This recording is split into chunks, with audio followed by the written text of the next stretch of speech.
오늘의 설교 제목은 침례, 기름 부음의 둘째 단계입니다.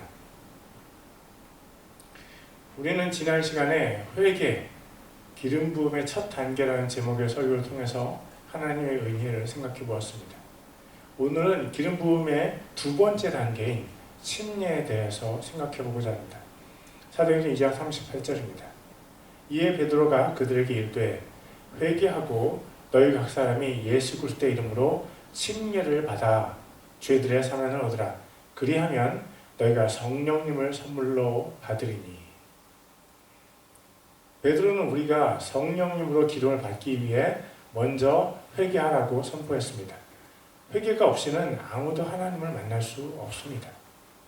회개하지 않는 궁극적인 교만을 가진 사람은 어느 누구도 천국에 갈 수가 없습니다. 회개는 그리스도인이 되는 첫 단계입니다. 회개하라고 선포한 베드로는 우리가 성령님을 선물로 받는 둘째 단계로 침례를 언급합니다. 베드로가 침례에 대해서 선포하자 바로 그날 3,000명이나 되는 사람이 침례를 받았습니다. 그러면 침례를 받으면 정말 베드로의 말처럼 죄를 사면 받을 수 있습니까?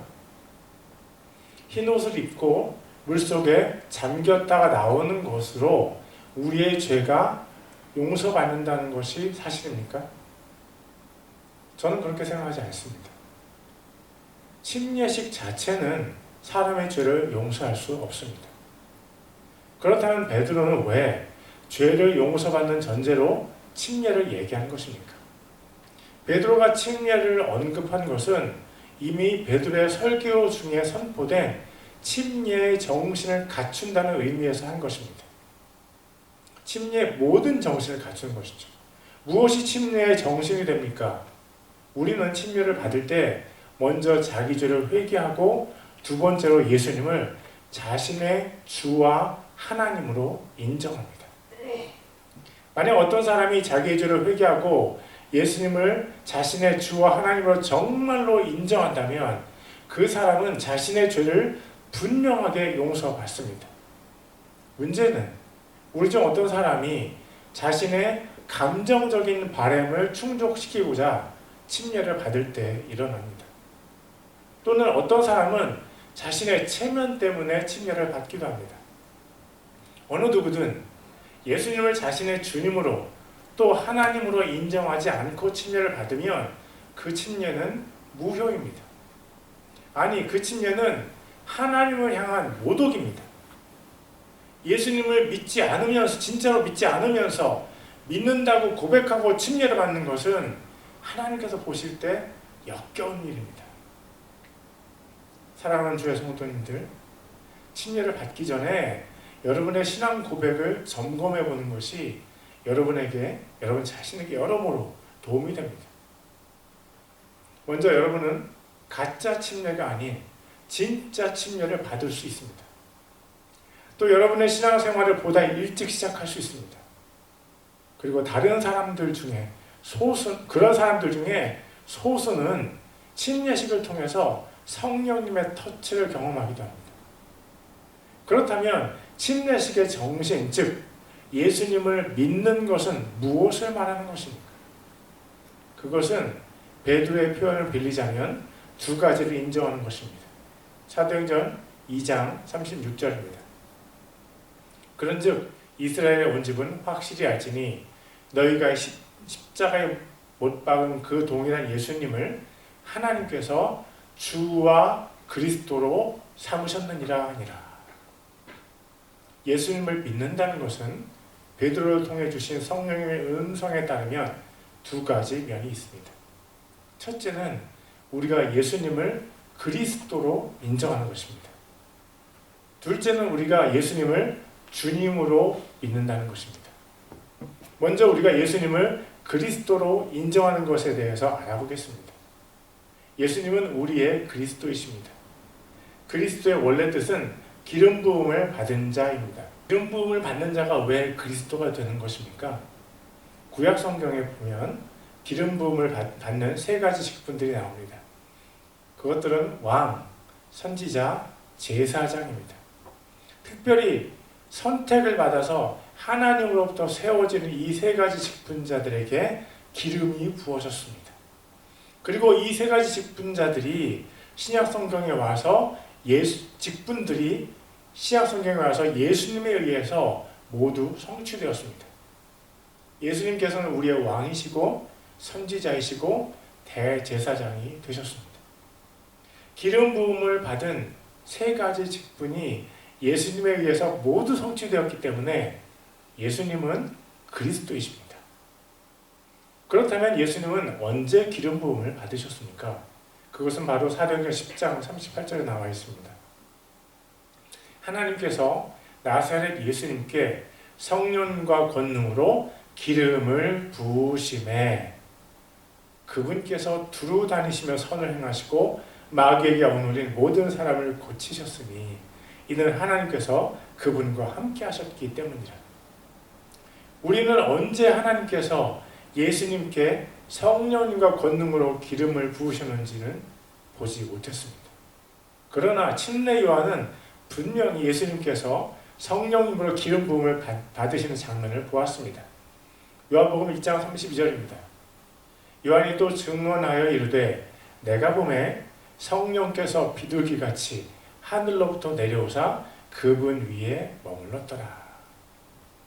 그리고 4개의 복음서에는 공히 예수님께 성령님께서 임하시는 장면이 기록되어 있습니다. 예수님께서는 성령과 권능으로 기름 부음을 받으셨습니다. 하나님께서 그 기름 부음을 통해서 예수님께서 그리스도이심을 세상에 드러내어 증거하셨습니다. 모든 이스라엘 사람들은 그 사실을 너무나 잘 알고 있었습니다. 그러나 그들이 알지 못했던 것은 그리스도께 부어지는 기름이 영적인 기름이었다는 사실입니다. 그들은 구약에서 하나님께서 말씀하신 기름을 그리스도께 붓는 줄로 생각했습니다. 그리고 영적인 눈이 가려진 그들 중 어느 누구도 예수님께 부어지는 성령과 권능의 기름을 볼 수 없었습니다. 그들은 영적인 까막눈이었습니다. 그러나 성경이 분명히 증거하듯이 예수님께는 성령과 권능의 기름이 부어졌습니다. 그 사실을 알 수 있는 또 한 가지 단서가 있다면 그것은 바로 예수님께서 행하셨던 기적들이었습니다. 예수님은 죽은 자를 살리셨고 눈먼 자의 눈을 뜨게 하셨으며 말 못하는 자의 입을 열어서 말을 하게 하셨습니다. 그것뿐만이 아닙니다. 예수님은 수많은 마귀들을 사람들로부터 쫓아내셨습니다. 그러자 사람들의 인생에 혁신적인 변화가 생겨났습니다. 자기 몸을 돌로 베고 있던 미친 사람이 멀쩡히 정신을 차리고 예수님을 따라오게 해달라고 간청했습니다. 7 마귀가 쫓겨나간 막달라 마리아는 그녀의 온 존재로 내뿜고 있던 7 마귀의 인격에서 해방되었습니다. 그녀는 겸손히 예수님을 섬겼습니다. 그녀는 예수님의 사랑에 의해서 사랑의 제자가 되었습니다. 예수님께서 하나님으로부터 기름 부음을 받았다는 사실을 이 모든 일들이 증거합니다. 하나님께서 예수님께 성령님과 권능의 기름을 붓지 않으셨다면 예수님을 통해 이런 놀라운 일들이 지속적으로 행해질 수 없었습니다. 예수님은 분명히 하나님께로부터 기름 부음을 받으셨습니다. 그러므로 예수님을 그리스도, 즉 기름 부음을 받은 분이라고 우리는 말합니다. 또 하나 우리가 생각해야 할 것이 있습니다. 잘 모르는 하나님의 비밀이 있습니다. 우리가 십자가에서 죽을 때 하나님께서 우리를 높이신다는 사실입니다. 증거가 있습니까? 라고 묻는다면 저는 예수님을 그 증거로 제시하겠습니다. 예수님께서 십자가에서 죽으셨을 때 하나님께서 예수님을 모든 존재의 주님으로 높이셨습니다. 스스로 높아지려는 모든 노력, 그것 모두 쓸데가 없습니다. 하나님은 그런 사람 절대로 높이지 않으십니다. 스스로 높아진 것 같지만 그것 착각입니다. 잠시 후면 예수님께서 오시면 우리가 쌓아놓은 모든 것들은 불에 태워져서 그 본질을 드러내게 됩니다. 하나님의 불로 태워져서 없어질 이 세상의 권세와 명예는 전혀 쓸모없는 쓰레기에 불과합니다. 그 쓰레기를 얻으려고 인생을 투자하는 사람들, 참으로 불쌍한 사람들입니다. 정말로 높아지고 싶으세요? 그러면 낮아지세요. 자기를 낮추고 또 낮춰서 지옥에까지 낮아지신 예수님께서는 가장 높아지셨습니다. 더 높아지고 싶으세요? 더 낮아지세요. 교회는 자기를 낮추는 곳입니다. 교회는 오직 주님이신 예수님만 높이는 곳입니다. 크리스천은 낮아지는 사람들입니다. 크리스천이 높이는 분은 오직 한 분, 주 예수님 뿐이십니다. 예수님만이 주님이십니다. 하나님께서 그렇게 정하셨습니다. 예수님께서 십자가에서 죽으셨을 때 그렇게 정하셨고, 지금 예수님께서는 가장 높은 하늘의 하나님 바로 옆 보좌에 앉아 계십니다. 하늘에 계신 하나님과 예수님을 못 보는 사람은 교회를 핍박하게 되어 있습니다. 사도행전 7장에 집사 스데반이 유대인들에게 고발을 당해서 공회에서 재판을 받습니다. 그는 자기를 죽일 수 있는 유대인들에게 복음을 선포하며 마지막에 이렇게 증언했습니다. 사도행전 7장 55절부터 58절입니다. 예수님께서 기름 부음을 받으신 분이라는 사실이 우리에게 놀라운 사실을 하나 알려줍니다. 하나님께서 우리를 기름 부으신다는 사실입니다. 마태복음 3장 11절입니다. 참으로 나는 회개에 이르도록 너희에게 물로 침례를 주거니와 내 뒤에 오시는 분은 나보다 능력이 더 있음에 나는 그분의 신발을 나를 자격도 없노라. 그분께서는 너희에게 성령님으로 침례를 주시고 불로 침례를 주시리니. 성령님은 어떤 형태로 우리에게 부어집니까? 잘 지켜보세요. 제가 성경 구절들을 소개하겠습니다. 고린도후서 1장 21절과 22절입니다. 이제 우리를 너희와 함께 그리스도 안에서 굳게 세우시고 우리에게 기름을 부으신 분은 하나님이시니 그분께서 또한 우리를 봉인하시고 우리 마음속에 성령을 보증으로 주셨느니라. 하나님께서 우리에게 기름을 부으실 때 우리 마음속에 성령님을 주셨습니다. 또 한 구절을 보겠습니다. 사무엘상 16장 13절입니다. 이에 사무엘이 기름불을 취하여 그의 형제들 가운데에서 그에게 기름을 부으니 그날 이후로 주의 영께서 다윗에게 임하시니라. 영적인 기름을 상징하는 실제 기름이 다윗에게 부어진 이후로 성령님께서 다윗에게 임하셨습니다. 우리는 기름 부음이 성령님께서 성령님께서 우리에게 부어지신다는 것을 인정할 수 있습니다.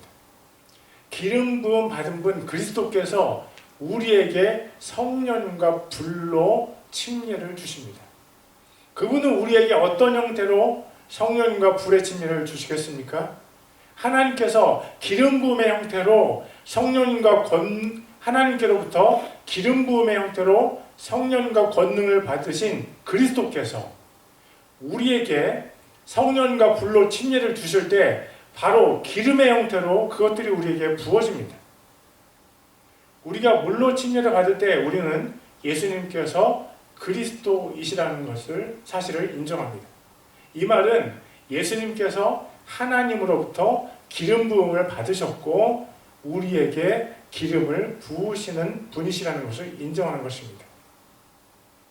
물질 침례를 통해서 성령 침례를 믿고 우리에게 침례를 주시는 하나님께서 바로 예수님이시라는 사실을 믿음으로 인정하는 것이 베드로가 말한 것입니다. 오순절에 제자들이 성령님으로 침례를 받았고 그것은 바로 하나님께서 이미 약속하신 것입니다.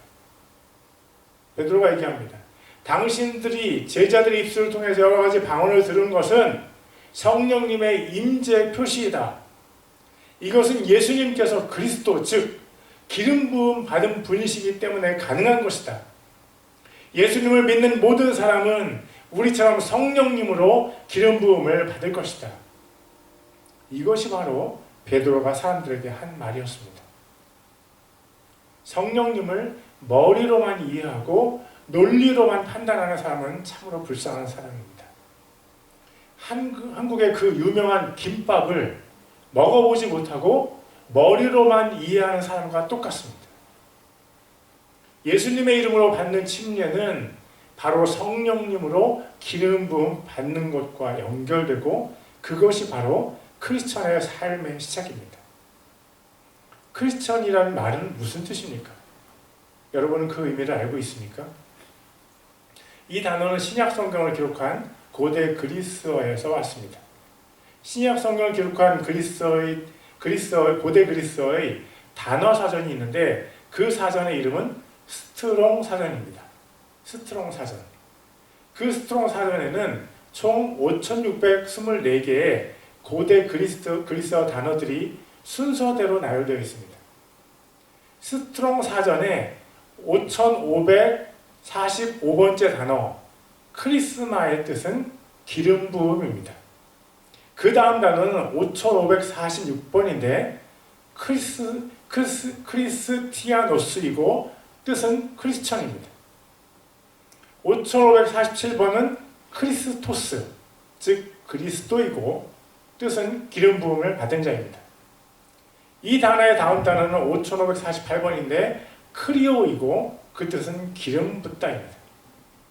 5,545번부터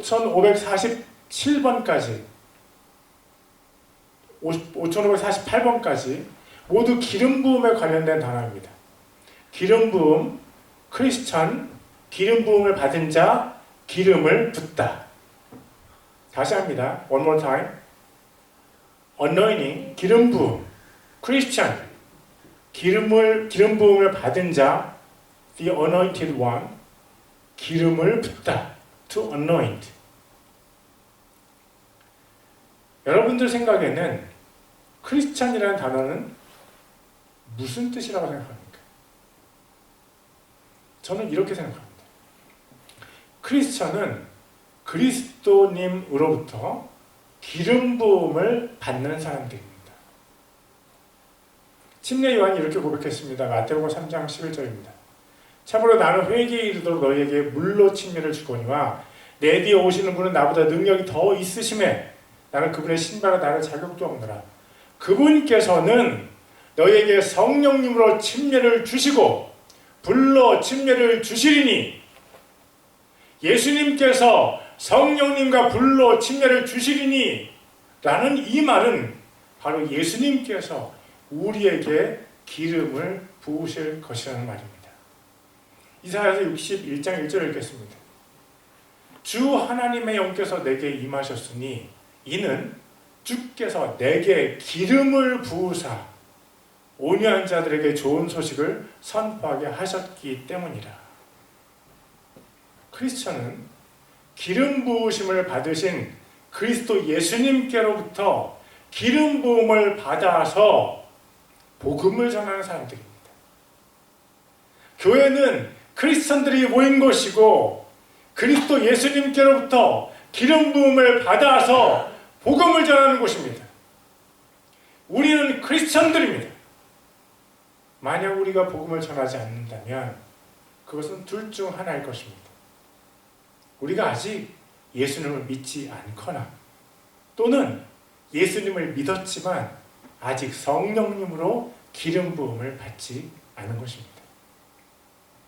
사랑하는 성도 여러분, 우리는 여러분 모두가 교회에 나온 것을 너무나 환영하고 축복합니다.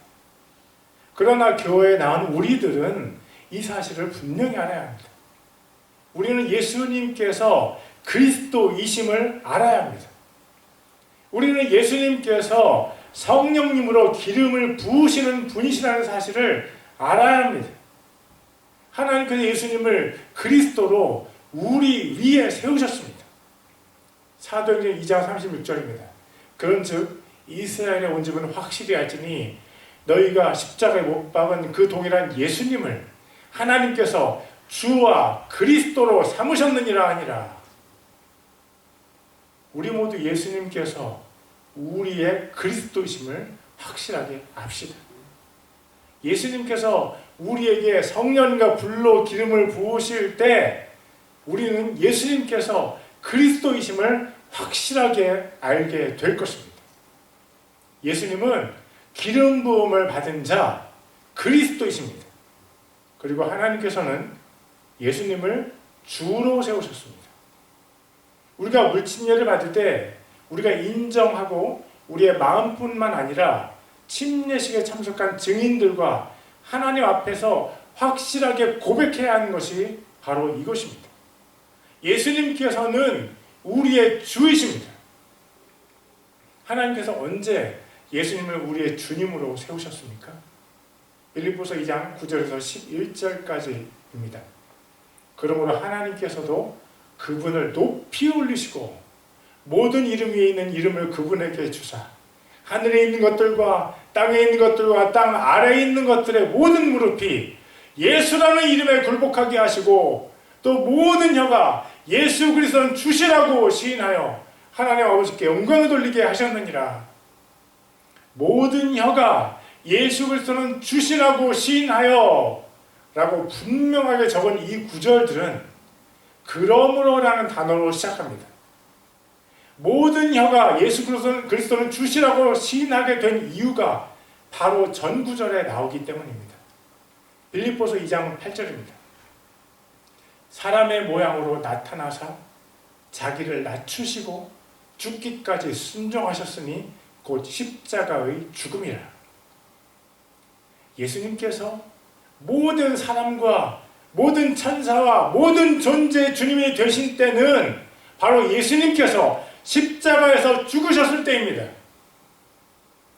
사람들이 스데반이 성령으로 충만하여 똑바로 하늘을 우러러보며 하나님의 영광과 예수님께서 하나님의 오른편에 서 계신 것을 보고 이르되 보라 하늘들이 열리고 사람의 아들이 하나님의 오른편에 서 계신 것을 내가 보노라 하매 이에 그들이 큰 소리를 지르며 자기들의 귀를 막고 일제히 그에게 달려들어 도시 밖으로 그를 내던지며 돌로 치니라. 그러나 하늘에 계신 주 예수님을 볼 수 있는 사람들은 기쁨 가운데서 그분의 사랑의 시선을 받습니다. 하나님께서 우리를 얼마나 뜨거운 사랑의 시선으로 바라보시는지 그런 사람들은 알 수 있습니다. 왜 예수님께서 우리의 주님이 되셨습니까? 먼저 우리는 주라는 단어가 무슨 뜻인지 알고 싶습니다. 주라는 단어는 주인이라는 뜻을 가지고 있습니다.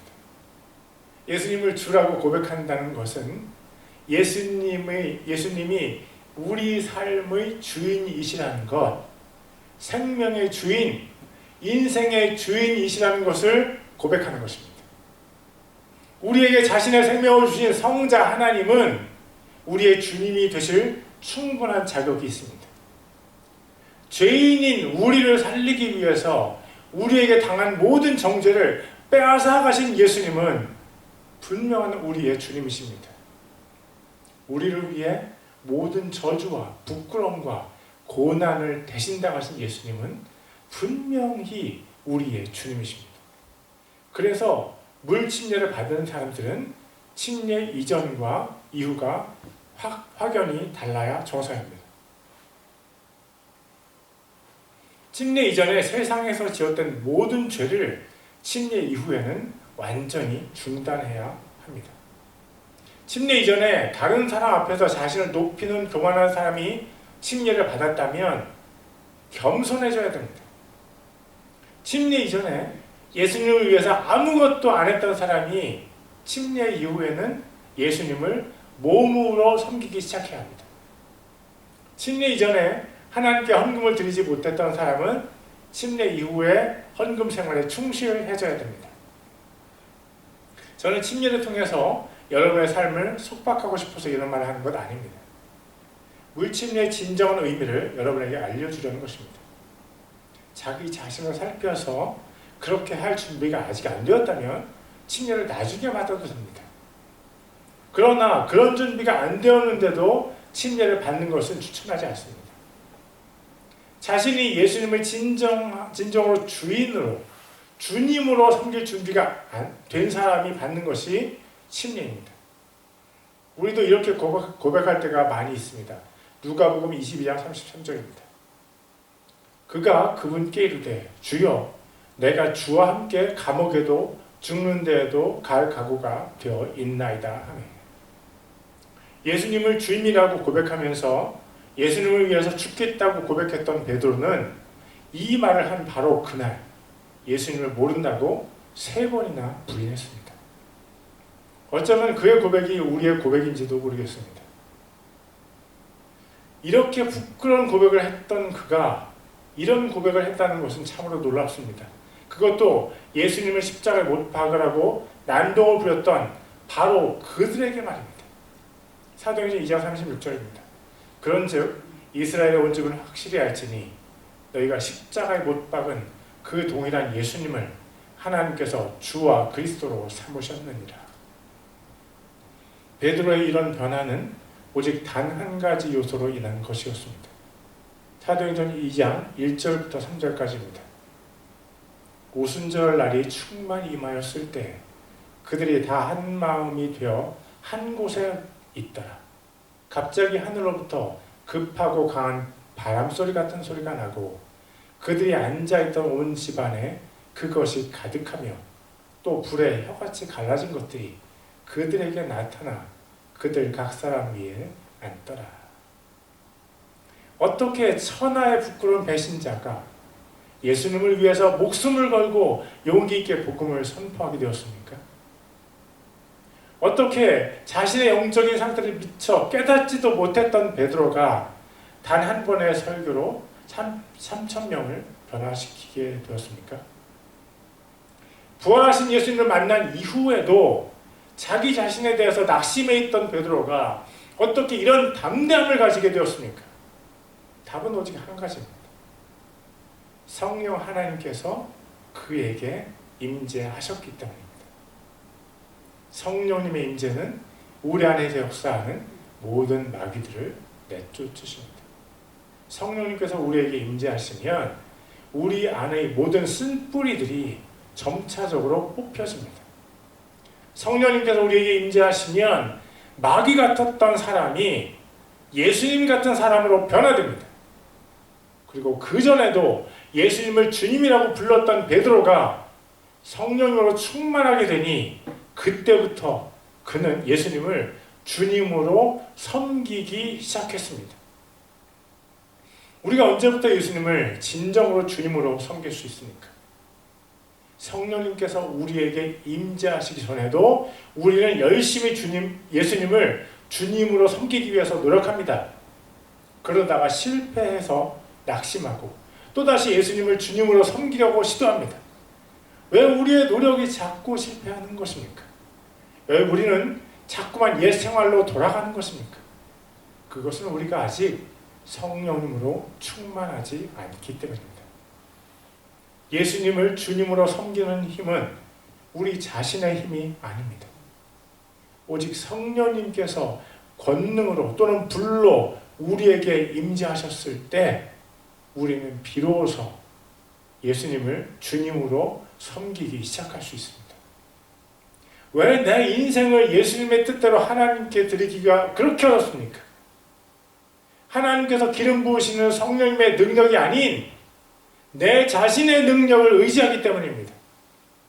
하나님께서 예수님을 우리의 주로 정하셨습니다.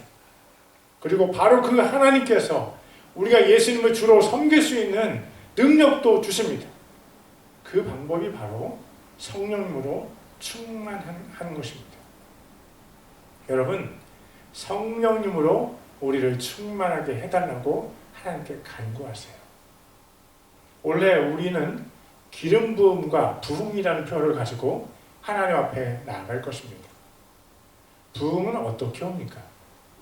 진정한 부흥은 우리의 노력에 의해 우리에게 오지 않습니다. 진정한 부흥은 성령님께서 우리에게 임재하셨을 때 우리에게 옵니다. 진정한 부흥은 성령님께서 겁쟁이인 우리를 용감한 우리로 변화시켰을 때 우리에게 옵니다. 진정한 부흥은 성령님께서 마귀들에게 묶인 우리를 자유하게 해주셨을 때 우리에게 옵니다. 우리가 성령님으로 기름 부음을 받고 진정한 크리스천이 되었을 때 부흥은 우리의 것이 됩니다. 그리스도이신 예수님께로부터 기름 부음을 받고 주 되신 예수님으로부터 성령 충만함을 받을 때 우리는 비로소 부흥을 경험할 수 있습니다. 기억하십시오. 예수님은 우리의 주와 그리스도이십니다. 베드로는 기름 부음의 조건으로 회개와 함께 침례를 말했습니다. 왜 침례가 죄사함의 조건, 기름 부음의 조건이 됩니까? 침례를 받을 때 우리가 예수님을 그리스도이시요 우리 인생의 주인으로 인정하기 때문입니다. 그러므로 참된 침례를 받은 사람은 성령님을 선물로 받습니다. 그것이 자연스러운 하나님의 일하시는 방식입니다. 하나님으로부터 기름 부음을 받으신 예수님께서 우리의 그리스도이십니다. 또 하나님으로부터 모든 존재의 주로 세우심을 받으신 예수님께서 우리의 주님이십니다. 이 두 가지를 확실하게 인정하고 침례를 받은 사람에게 성령님으로 기름을 붓는 것이 하나님의 방법입니다. 꼭 기억하세요. 침례는 기름 부음을 받는 둘째 단계입니다. 기도하겠습니다.